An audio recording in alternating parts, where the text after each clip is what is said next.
श्री शिवाय नमस्तुभ्यम। हर हर महादेव। प्रिय भक्तों, आप सभी का दिन शुभ और मंगलमय हो। आज हम शिव पुराण कथा के 9वें अध्याय में प्रवेश कर चुके हैं। पिछले 8 अध्यायों में हमने भगवान शिव की अनेक दिव्य लीलाओं का श्रवण किया। हर कथा ने हमारे हृदय को भक्ति से भर दिया और हमें शिव की अनंत महिमा का अनुभव कराया।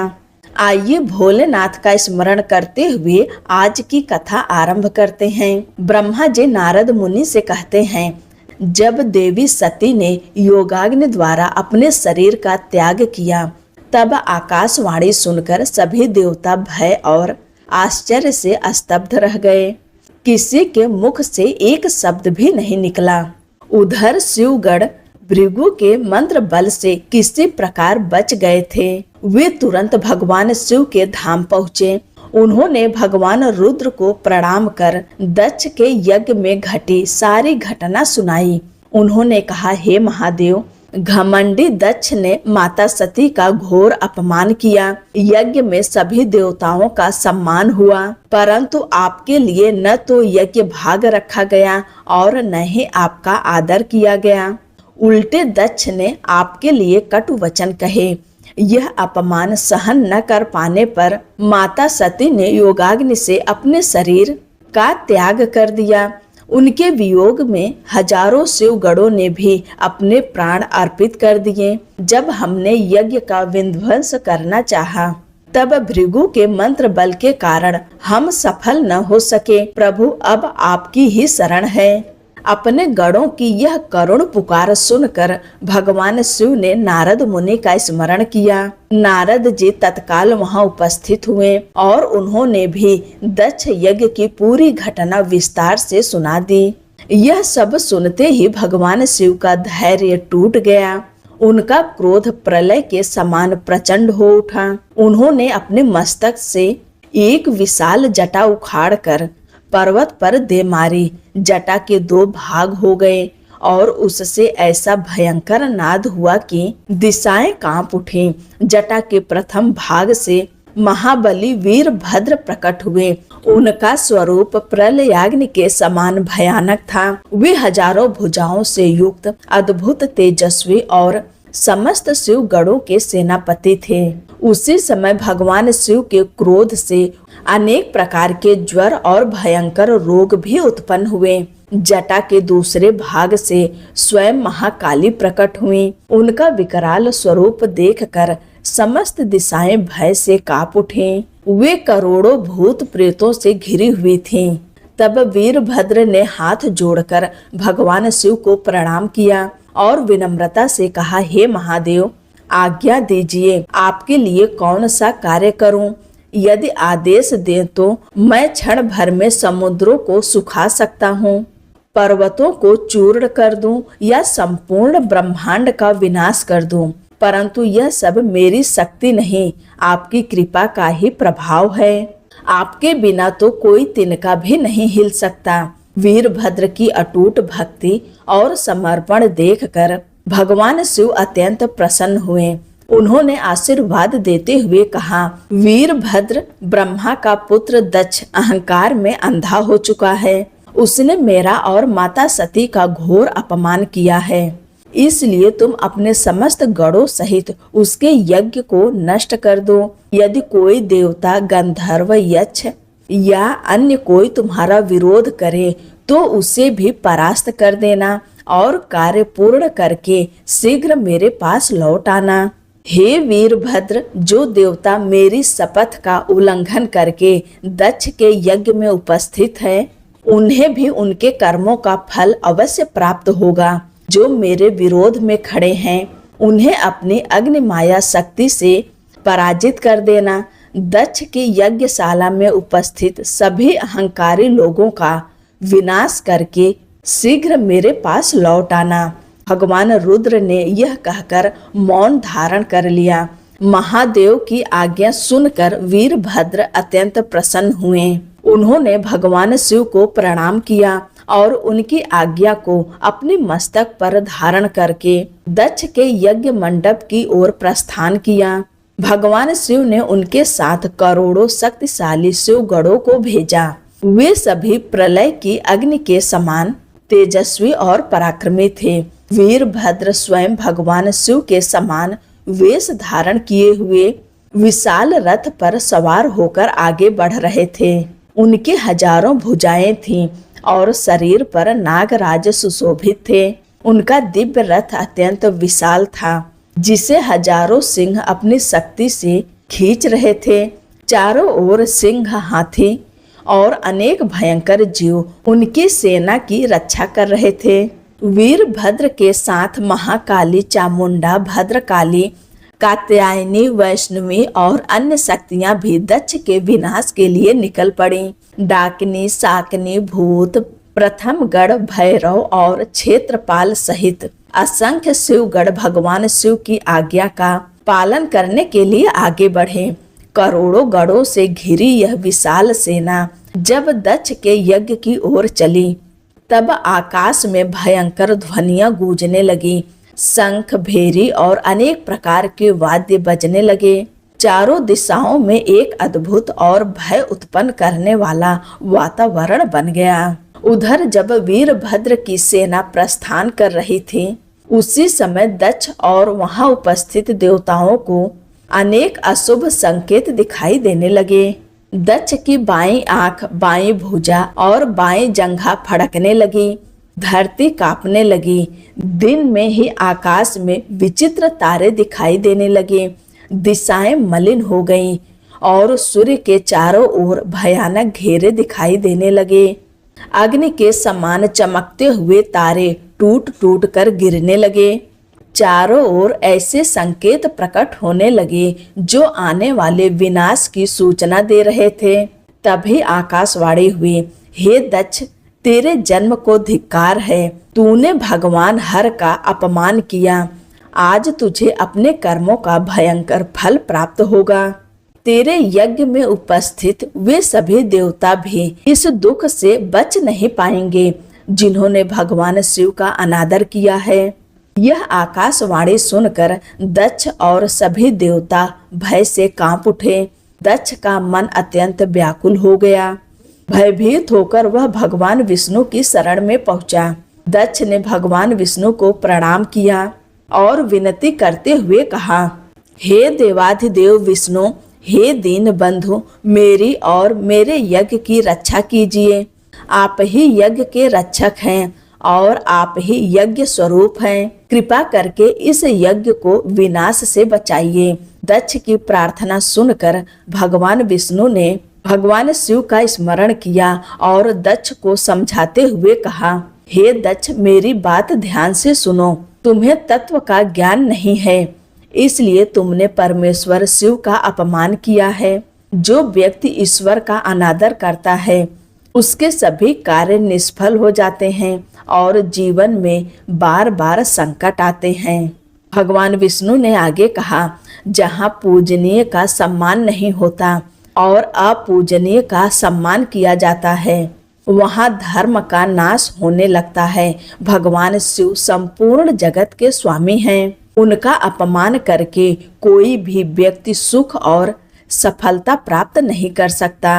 अब दक्ष को अपने किए हुए अपराध का परिणाम सामने दिखाई देने लगा था और दूसरी ओर वीरभद्र अपनी विशाल सेना के साथ यज्ञ का विनाश करने के लिए आगे बढ़ चुके थे।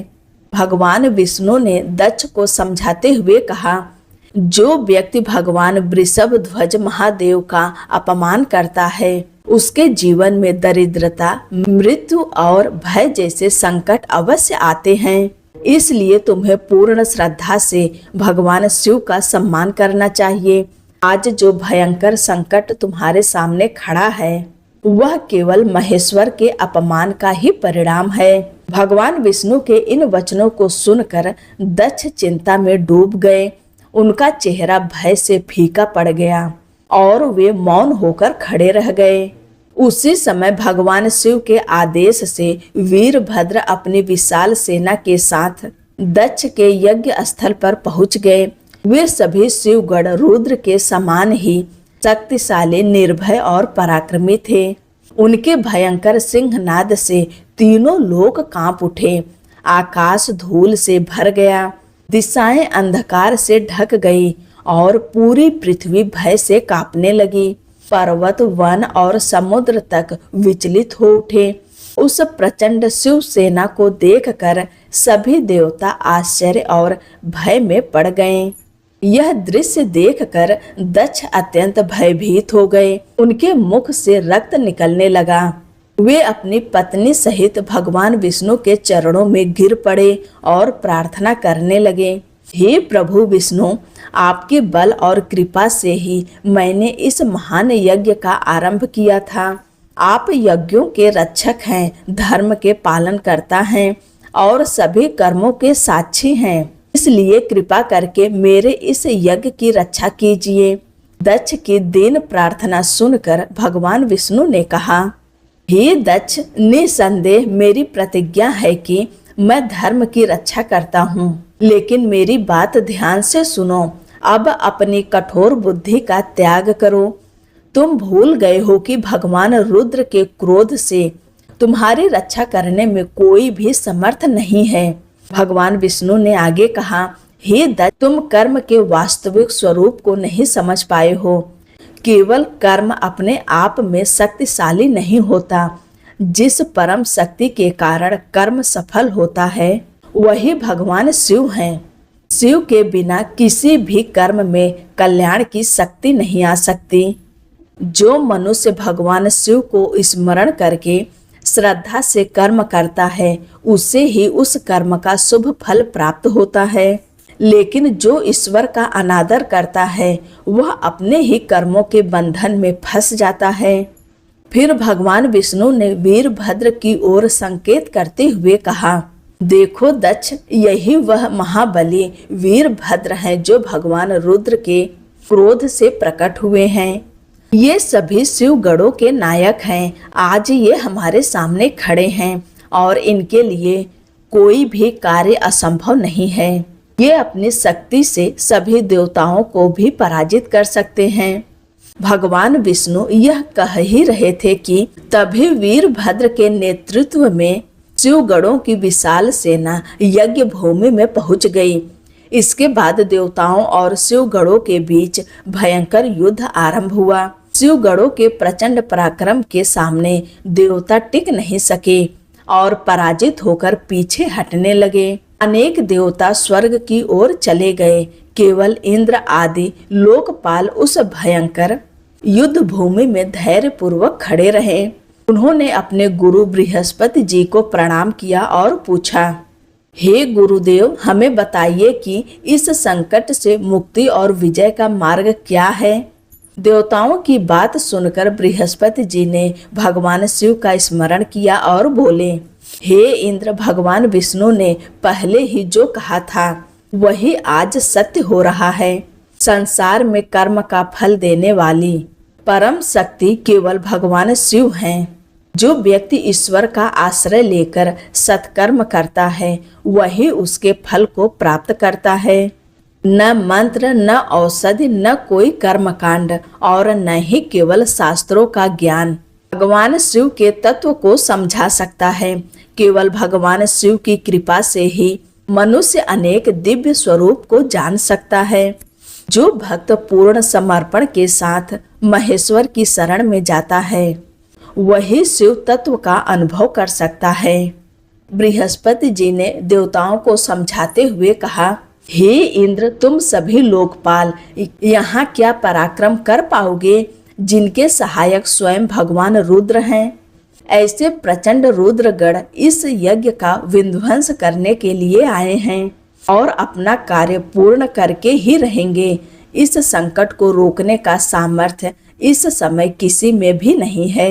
बृहस्पति जी के ये वचन सुनकर इंद्र सहित सभी देवता चिंता में पड़ गए। उसी समय वीरभद्र ने भगवान शिव का स्मरण किया और क्रोध से भरकर देवताओं की ओर देखा। उन्होंने अपने तीखे बाणों से इंद्र सहित सभी लोकपालों को घायल कर दिया। शिवगणों के प्रहार से देवता टिक नहीं सके और भयभीत होकर 10 दिशाओं में चले गए। देवताओं के चले जाने के बाद वीरभद्र अपनी सेना सहित यज्ञशाला के निकट पहुंचे। वहां उपस्थित ऋषि भयभीत होकर भगवान विष्णु की शरण में गए और प्रार्थना करने लगे। हे प्रभु विष्णु, आप ही यज्ञ स्वरूप हैं और आप ही इसके रक्षक हैं। कृपा करके दक्ष के इस यज्ञ की रक्षा कीजिए। आपके अतिरिक्त इसका रक्षक कोई नहीं है। ऋषियों की प्रार्थना सुनकर भगवान विष्णु ब्रह्मा जी के साथ वीरभद्र से युद्ध करने के लिए आगे बढ़े। वीरभद्र ने भगवान विष्णु को देखकर कठोर वचन कहे। तब भगवान विष्णु बोले, हे वीरभद्र, मेरी बात सुनो। मैं भगवान शिव का सेवक हूँ। मुझे रुद्र से विमुख मत समझो। दक्ष अज्ञानी है और केवल कर्म कांड में विश्वास रखता है। उसने मुझसे बार बार अपने यज्ञ में आने की प्रार्थना की थी। भक्त के प्रेम के कारण मैं यहाँ आया हूँ। जिस प्रकार भगवान शिव भक्तों के अधीन रहते हैं, उसी प्रकार मैं भी अपने भक्तों के प्रेम से बंधा हुआ हूँ। हे वीरभद्र, तुम रुद्र के तेज से उत्पन्न हुए हो। आज मैं तुम्हें रोकने का प्रयास करूंगा और तुम मुझे रोकने का प्रयास करो। परिणाम वही होगा जो भगवान की इच्छा होगी। भगवान विष्णु की यह बात सुनकर वीरभद्र बोले, हे प्रभु, मैंने केवल आपकी भावना की परीक्षा लेने के लिए कठोर शब्द कहे थे। वास्तव में शिव और आप में कोई भेद नहीं है। जैसे शिव हैं वैसे ही आप हैं और जैसे आप हैं वैसे ही शिव हैं। वेद भी यही सत्य बताते हैं। वीरभद्र के इन वचनों को सुनकर भगवान विष्णु प्रसन्न हुए और बोले, हे महावीर, निसंकोच होकर मेरे साथ युद्ध करो। तुम्हारे अस्त्रों से मेरा शरीर भर जाने के बाद ही मैं यहाँ से जाऊंगा। इसके बाद भगवान विष्णु और वीरभद्र के बीच भयंकर युद्ध हुआ। वीरभद्र ने भगवान विष्णु के चक्र को रोक दिया और उनके धनुष को भी नष्ट कर दिया। यह देखकर देवताओं ने समझ लिया कि यह सब देवी सती के अपमान का परिणाम है। भगवान विष्णु और ब्रह्मा जी वहां से चले गए। अन्य देवता भी भगवान शिव का स्मरण करके अपने अपने लोकों को लौट गए। इसके बाद शिव गणों ने दक्ष के यज्ञ का पूर्ण विनाश कर दिया। यज्ञ स्वयं भयभीत होकर मृग का रूप धारण करके भागने लगा, लेकिन वीरभद्र ने उसे पकड़ लिया और उसका अंत कर दिया। फिर शिव गणों ने उन सभी देवताओं और ऋषियों को दंड दिया जिन्होंने भगवान शिव के अपमान का समर्थन किया था। भृगु की दाढ़ी और मूछ नोच दी गई, पूषा के दांत तोड़ दिए गए और भग की आंखें निकाल दी गई, क्योंकि इन सभी ने किसी न किसी रूप में दक्ष के अपराध का समर्थन किया था। अंत में वीरभद्र ने दक्ष को खोज निकाला। दक्ष भय के कारण छिप गए थे, लेकिन वीरभद्र उन्हें पकड़कर ले आए। उन्होंने अनेक प्रयास किए, लेकिन योग शक्ति के कारण दक्ष का सिर कट नहीं सका।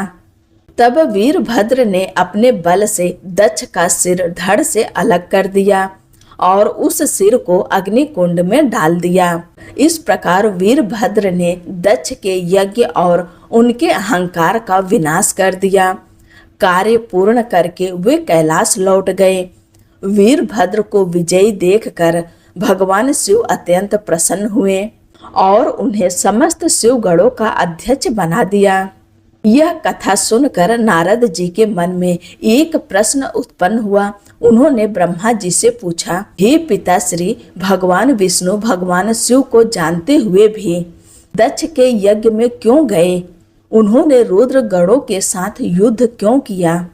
कृपा करके मेरे इस संशय को दूर कीजिए और शिव की इस अद्भुत लीला का रहस्य बताइए।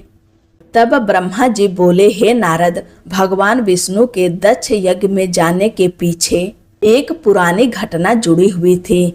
दधीच मुनि के श्राप के कारण ही उस समय भगवान विष्णु इस बात को भूल गए और अन्य देवताओं के साथ दक्ष के यज्ञ में चले गए। आइए जानते हैं कि दधीच मुनि ने भगवान विष्णु को श्राप क्यों दिया था। प्राचीन काल में शुभ नाम के एक महान तेजस्वी राजा हुए थे। वे महामुनि दधीच के परम मित्र थे।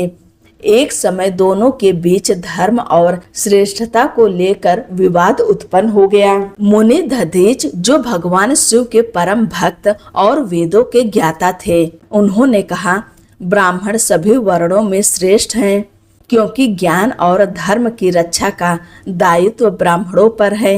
यह सुनकर राजा शुभ को अहंकार आ गया। उन्होंने कहा, राजा ही सभी का पालन करता होता है। वह इंद्र सहित सभी लोकपालों के स्वरूप को धारण करता है, इसलिए राजा ही सबसे श्रेष्ठ है। राजा शुभ का यह विचार वेदों और धर्म की मर्यादा के विरुद्ध था। इसे सुनकर दधीच मुनि को अत्यंत क्रोध आया और उन्होंने राजा शुभ के सिर पर प्रहार कर दिया।